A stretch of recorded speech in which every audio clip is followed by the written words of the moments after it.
जय श्री राधे कृष्णा।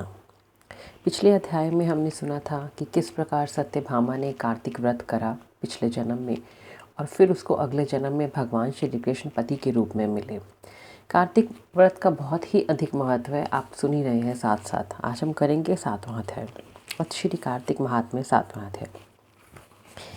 इतनी कथा सुनकर सूत जी से शौनिक ऋषि कहने लगे कि हे सूत जी, आप कृपा करके कार्तिक तथा तुलसी का महात्म्य कहें। तब सूत जी कहने लगे कि हे ऋषियों, जो तुमने मुझसे प्रश्न किया है, यही प्रश्न एक समय नारद जी से राजा पृथु ने किया था और जो उत्तर नारद जी ने उन्हें दिया था वही मैं आपसे कहता हूँ। एक समय राजा पृथु नारद जी से कहने लगे कि नारद जी, भगवान को तुलसी इतनी अधिक प्रिय क्यों है, आप इसका महात्म्य कहिए। तब नारद जी कहने लगे कि एक समय राजा इंद्र बहुत से देवताओं और अप्सराओं सहित महादेव जी के दर्शनों को गए। सो सब कैलाश पर पहुँचे। तब एक बड़े भारी आकार वाले और भयंकर नेत्रों वाले पुरुष को देखकर इंद्र ने पूछा कि तू कौन है और शिव कहाँ है। जब कई बार पूछने पर भी उसने कोई उत्तर नहीं दिया तो इंद्र ने क्रोध में आकर अपना वज्र उसके कंठ पर मार दिया, जिसके कारण उसका कंठ नीला हो गया, परंतु इंद्र का वज्र भी भस्म हो गया। फिर उसकी आंख से एक प्रचंड अग्नि निकली, मानो इंद्र सहित सारे संसार को भस्म कर देगी। ऐसी स्थिति देखकर बृहस्पति जी हाथ जोड़कर और इंद्र को दंडाकार झुकाकर भगवान शिव की स्तुति करने लगे कि हे देवाधिदेव, त्रिपुरासुर और अकरासुर का नाश करने वाले, यज्ञ का फल देने वाले त्रिपुरारी, आपको नमस्कार है। ब्राह्मणों की रक्षा करने वाले, आपको नमस्कार है। नारद कहने लगे कि हे राजा पृथु, इस प्रकार स्तुति करने पर महादेव जी ने त्रिलोकी को नष्ट कर देने वाली अग्नि को शांत कर दिया और कहने लगे कि हे देवताओं, वर मांगो, मैं आपकी स्तुति सुनकर अति प्रसन्न हूँ। हमने इंद्र को जीवन दान दिया और हे बृहस्पति जी, आज से तुम्हारा नाम भी जीव होगा। बृहस्पति जी कहने लगे कि यदि आप प्रसन्न हैं तो इंद्र की रक्षा कीजिए और संसार को जला सकने वाली अग्नि जो आपके नेत्र से उत्पन्न हुई है उसको शांत कीजिए।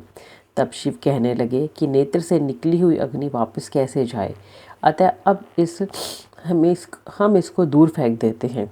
ऐसा कहकर अग्नि को हाथ में लेकर समुद्र में फेंक दिया। वह आग गंगा के संगम में जाकर गिरी और बालक बनकर रोने लगी। उसके रोने की आवाज़ से पृथ्वी कांपने लगी तथा सातों लोग बहरे हो गए। ऐसा आश्चर्य देखकर वहाँ पर आए हुए ब्रह्मा जी समुद्र की गोद में बालक देखकर आश्चर्य से पूछने लगे कि यह बालक किसका है। समुद्र ने बड़े आदर से बालक को उठाकर ब्रह्मा जी की गोद में दे दिया और कहने लगे कि यह मेरा पुत्र गंगा से उत्पन्न हुआ है, आप इसके जात कर्म कराएं। फिर उस बालक ने ब्रह्मा जी की दाढ़ी पकड़कर इस जोर से मरोड़ी कि ब्रह्मा जी के नेत्रों में आंसू आ गए। किसी प्रकार दाढ़ी छूटी तो ब्रह्मा जी ने कहा कि इसने हमारी आंखों में जल निकाला है, अतः इसका नाम जलंधर होगा। परंतु यह शिव के अतिरिक्त और किसी के हाथ से नहीं मरेगा, क्योंकि यह शिव के अंश से ही उत्पन्न हुआ है। यह अभी युवा हो जाएगा। तब ब्रह्मा जी शुक्राचार्य को बुलाकर और उसका राज्य अभिषेक कराकर अंतर्ध्यान हो गए।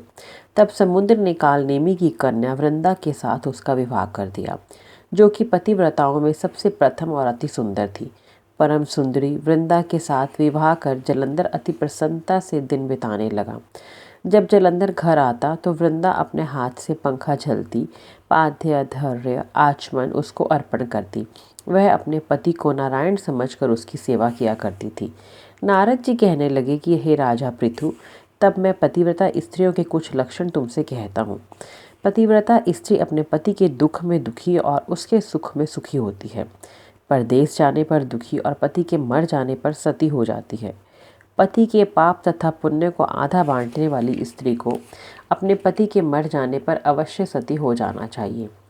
जो स्त्री सती हो जाती है वह अपने पति के साथ अपने शरीर के 3.5 करोड़ रोमों के अनुसार 3.5 करोड़ वर्ष तक अपने पति के साथ स्वर्ग में वास करती है।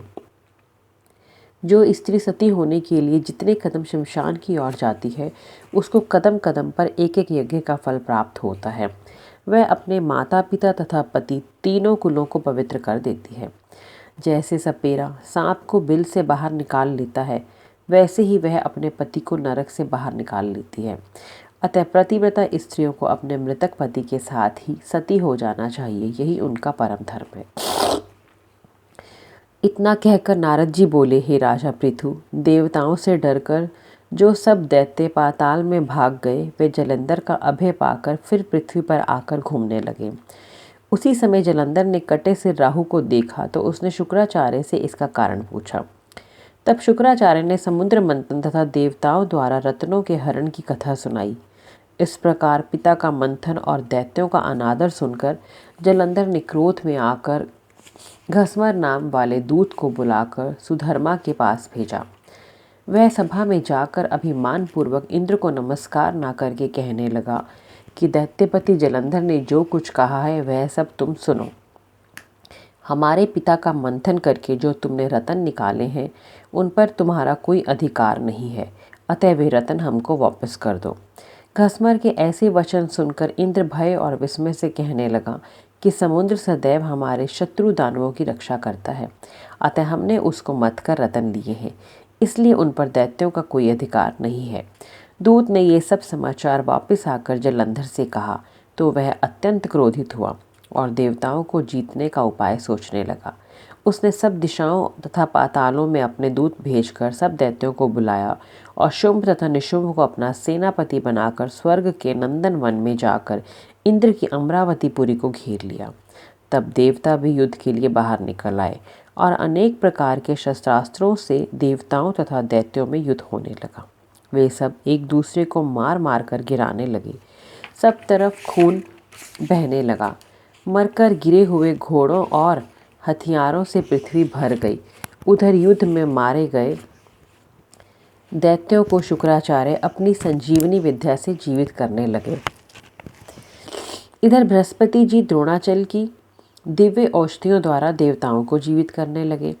उधर जलंधर देवताओं के जीवित होने का वृतांत दैत्यों ने शुक्राचार्य से जाकर कहा तो जलंधर दैत्य ने अपने अनुचरों को द्रोणाचार्य पर्वत को समुद्र में फेंक देने का आदेश दिया।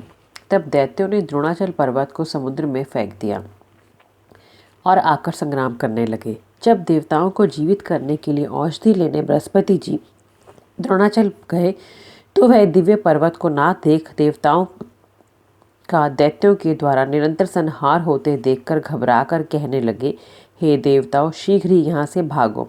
यह दैत्य शंकर के अंश से उत्पन्न हुए हैं, अतः वह अब तुमसे नहीं मरेंगे।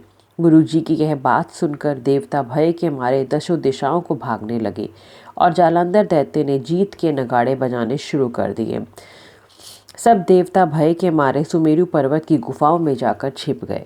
सब देवों के भाग जाने पर जलंधर इंद्र की पूरी अमरावती को शुंभ निशुंभ के अधिकार में सौंपकर स्वयं देवताओं का पीछा करने के लिए सुमेरु पर्वत की ओर गया। इंद्रादिक सब देवता जलंधर को फिर आता हुआ देखकर भगवान विष्णु की स्तुति करने लगे। बोले, हे मच्छ कच्छ आदि अनेक रूप धारण करने वाले, भक्तों के दुखों का नाश करने वाले, सारी सृष्टि का पालन करने वाले, संहार करने वाले, शंख चक्र गदा तथा पद्म को धारण करने वाले, आपको नमस्कार है। लक्ष्मीपति दैत्यों का नाश करने वाले, पीताम्बरधारी शरणागतों की रक्षा करने वाले, आपको नमस्कार है। जलंधर दैत्य से दुखित देवताओं के संताप को हरने वाले, सूर्य और चंद्रमा दो नेत्रों वाले, आपको नमस्कार है। नारद कहने लगे, हे राजा पृथु, जो कोई भगवान की इस संकट नाशक स्तुति को पढ़ता है उसके संकट नाश को प्राप्त हो जाते हैं। भगवान विष्णु देवताओं की स्तुति सुन और उनको दुखी जानकर शीघ्रता से उठ गरुड़ पर सवार होकर जाने लगे। तो लक्ष्मी जी ने पूछा कि भगवान आप कहाँ जा रहे हैं? तब उन्होंने उत्तर दिया कि तुम्हारे भाई जलंधर से पीड़ित देवताओं की सहायता के निमित्त जा रहा हूँ। तब लक्ष्मी जी कहने लगी कि भगवान, मैं आपकी परम प्रिया हूँ, तब आप मेरे भाई को कैसे मारेंगे? ने कहा कि शंकर से उत्पन्न और ब्रह्मा के वचन से हम जलंधर को कदापि नहीं मारेंगे। ऐसा कहकर वे शंख चक्र और खड़ग लेकर जलंधर के साथ युद्ध करने के लिए चल दिए। जिस समय भगवान युद्ध करने के लिए गए, बहुत से दैत्य तो गरुड़ के पंखों के वेग से ही मारे गए। पवन से पीड़ित दैत्यों को देखकर जलंधर को बहुत क्रोध आया और वह भी विष्णु के सम्मुख युद्ध करने आ गया। उस समय भगवान विष्णु और जलंधर दैत्य का महाघोर युद्ध हुआ। आकाश मेघों की तरह बाणों से ढक गया। तब भगवान ने जलंधर के ध्वजा, छत्र, घोड़े और धनुष सब अपने बाणों से काट डाले। जलंधर ने भी गरुड़ के मस्तक पर गदा मारकर गरुड़ को मूर्छित कर दिया। भगवान ने उसकी गदा को अपनी तलवार से काट दिया। फिर दोनों में मल्ल युद्ध हुआ। जलंधर ने भगवान की छाती पर मुक्का मारा। उस समय भगवान और जलंधर के इस घोर युद्ध को देखकर सारा संसार भयभीत होकर कंपायमान हो गया। तब भगवान विष्णु ने कहा कि हे दैत्यराज, तुम्हारा और हमारा युद्ध ठीक नहीं, क्योंकि तुम लक्ष्मी के भाई हो। तब जलंधर ने कहा, यदि आप प्रसन्न हैं तो मुझको यही वरदान दें कि लक्ष्मी जी तथा अपने गणों सहित आप मेरे घर में वास करो। एवं वस्तु कहकर, ऐसा ही होगा कहकर भगवान लक्ष्मी जी सहित जलंधर नगर में चले गए। तब जलंधर देवताओं के स्थान पर सब दैत्यों को नियुक्त करके जलंधर नगर में निवास करने लगा और देव, गंधर्व, किन्नर, यक्ष आदि के पास जो भी रत्न थे वे सब अपने अधिकार में करके निशुंभ को शासन करने के लिए पाताल में भेज दिया। वहाँ उसने शेष आदि नागों को वश में कर लिया। इस प्रकार जलंधर देव, यक्ष, किन्नर, गंधर्व और मनुष्य सबको अपनी प्रजा बनाकर पुत्र समान तथा धर्म की नीति से उनका पालन करते हुए त्रिलोकी का राज्य भोगने लगा। नारद जी बोले, हे राजा पृथु, एक समय भगवान के दर्शन करने तथा जलंधर की राज्य लक्ष्मी देखने के लिए हम भी वहाँ गए। अथ श्री 7वां अध्याय समाप्त। बोलो श्री कार्तिक महात्म की जय। बोलो हरि विष्णु भगवान की जय। बोलो मेरे बांके बिहारी लाल की जय। इस कथा को खुद भी सुनिए तथा बाकी लोगों के साथ भी शेयर करिए और उनको सुनाइए। कथा सुनने के बाद कमेंट बॉक्स में विष्णु भगवान की जय जरूर लिखिए। जय श्री राधे कृष्ण।